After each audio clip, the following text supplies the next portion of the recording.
everybody for coming, and it's amazing that you are all here. We are all here. I am Flick Thorley. Some of you will know who I am and some of you won't. I've been invited to open this because of my history with HIV, really, and the fact that I have worked with people living and dying with HIV for more than 30 years. It's more about remembering the people who've died for me at the moment. And I worked at an organisation called London Lighthouse for a long time until it closed. And we looked after people who were dying of HIV in those days. And a lot of them were dying alone, as you saw in that programme, It's a Sin, in those horrible hospitals. And the Lighthouse and organisations like that were started so that we could care for people with HIV. And sorry, I feel quite upset about it still. Yeah, I want us to remember all those people who died. And people still die of HIV, but they don't need to, hopefully, in this point, if they have access to care. So I just will hand over to my friend DJ and carry on the vigil. Thank you. Lost to the AIDS pandemic over the last 40 years. And as we do this, our memories of the past, it's from the past. I'm going to read something from the past, and then we're going to keep silence here in the present and commit ourselves to work and act for a future without stigma and discrimination. So I'm going to lead us by reading from Becoming a Man by Paul Monet.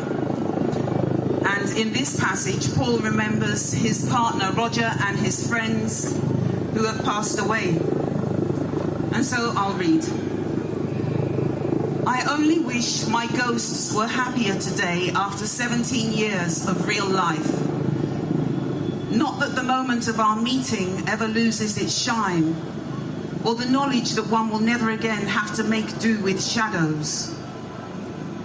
But the fevers are on me now, the virus mad to ravage my last 50 T-cells. It's hard to keep the memory at full dazzle with so much loss to mock it. Roger, gone. Craig, gone. Cesar, gone. Stevie, gone. And this feeling that I'm the last one left in a world where only the ghosts still laugh. But at least they're the ghosts of full-grown men, proof that all of us got that far, free of the traps and the lies. And from that moment on the brink of summer's end, no one would ever tell me again that men like me couldn't love. We keep silence.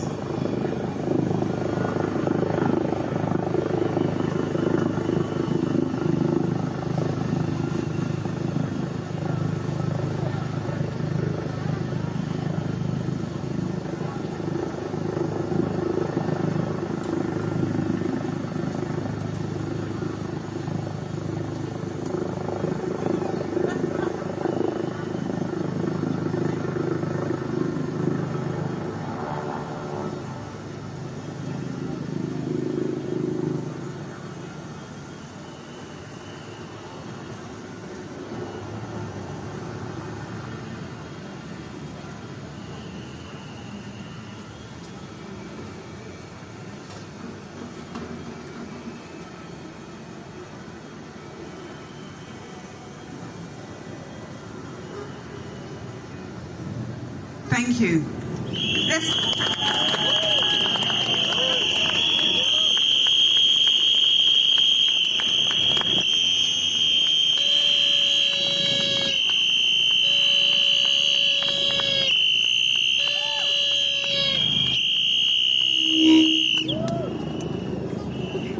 All right, Trafalgar Square! I said, all right, Trafalgar Square! That is more like it. You are not. This is the first time you hear a priest talk about sex. Am I right or wrong? No, certainly not. But one thing that is important is that we stand together in in solidarity, fighting HIV stigma today and for the foreseeable future. Thank you so much. God bless you all.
I am not a stranger to the dark.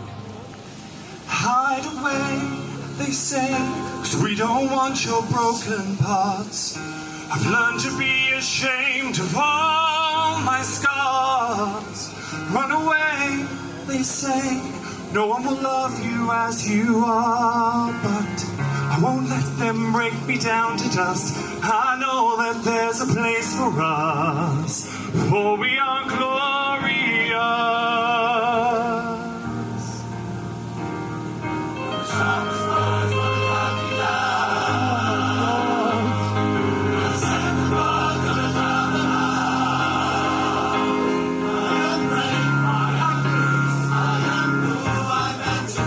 This is me.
down. I'm gonna stand afloat, I'm gonna drown them out. This is brave, this is bruised, we are who we're meant to be. This is me.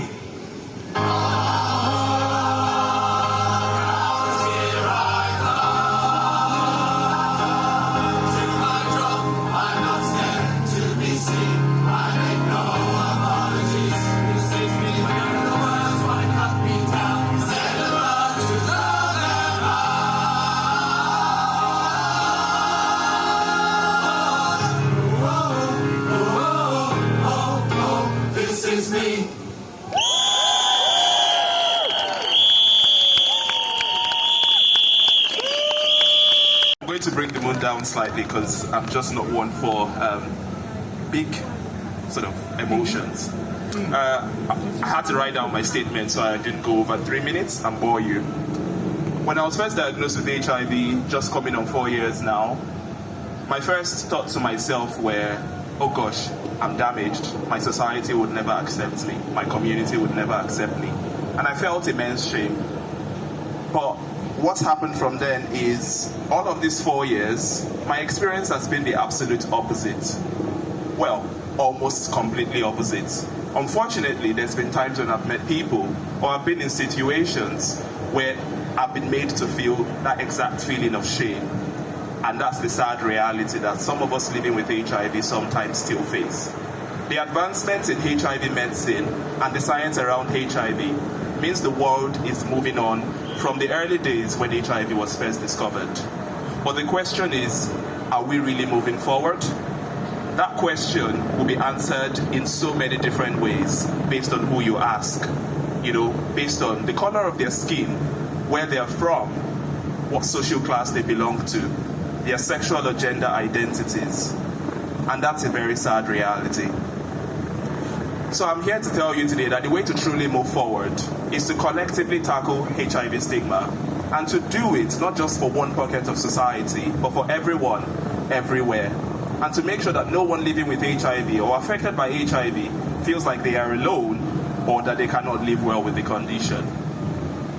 I was going to ask everyone in the audience to look to someone else and to say something to them, but then I thought, well, that would be a little bit awkward. So I'm going to tell you to look inwards instead, and to forget about someone else to be your seat of accountability. Look inwards and repeat these words after me. I commit myself. I can't hear you. I commit myself to challenging HIV stigma. Everywhere I find it, and for everyone. And to allow my own conscience be my seat of accountability. Thank you.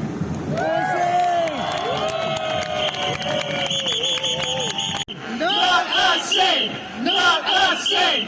Not a sing! Now we're talking. Okay, let me hear you make some noise and welcome.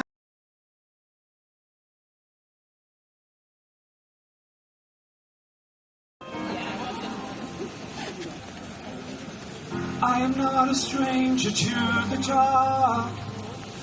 Hide away, they say, 'cause we don't want your broken parts. I've learned to be ashamed of all my scars. Run away, they say, no one will love you as you are. But I won't let them break me down to dust. I know that there's a place for us, for we are glorious.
When the sharpest words wanna cut me down, I'm gonna stand afloat, I'm gonna drown them out. This is brave, this is Bruce, we are who we're meant to be. This is me.